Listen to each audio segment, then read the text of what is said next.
And Dietrich of Cashin Group. He's the chief market strategist there. Ryan, what do you think? Does this mean maybe the Fed has more work than the market had been anticipating for the last 6 weeks or so?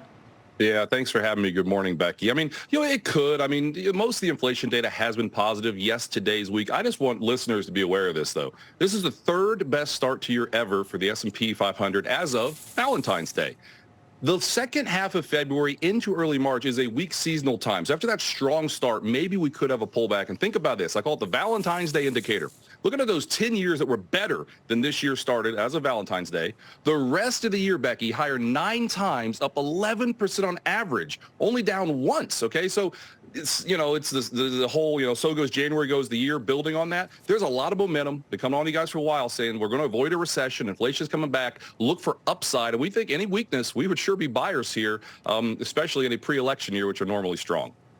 Weakness meaning what? Down 250 in the futures? Or are you talking weakness meaning down 5% or giving back the gains that we've just seen for the year to date?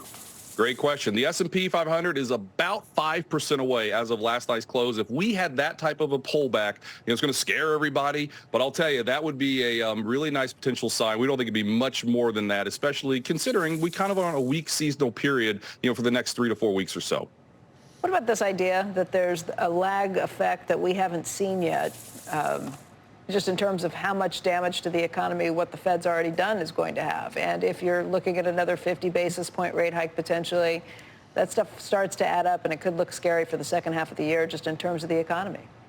No, you're right, and people are definitely talking about that, but we're not seeing it yet. I mean, I get it, right? At the Cashin Group, we've been saying for a while, consumer makes up 2/3 of the economy. Consumer is still strong. We've seen all the data recently. What I really like the last 2 days, right, with a strong CPI, with that really strong retail sales, what did the stock market do? Nothing. It didn't sell off, right? The message of the market, small caps actually led. So I know we're down today, but I just think, this economy is still in much better shape than people give it credit for, and that's likely going to mean we're going to have some pretty good equity returns when this year is all said and done.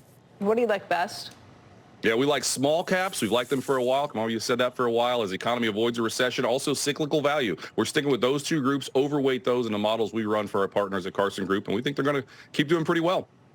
All right, Ryan, good to see you this morning. Thank you. Thank you.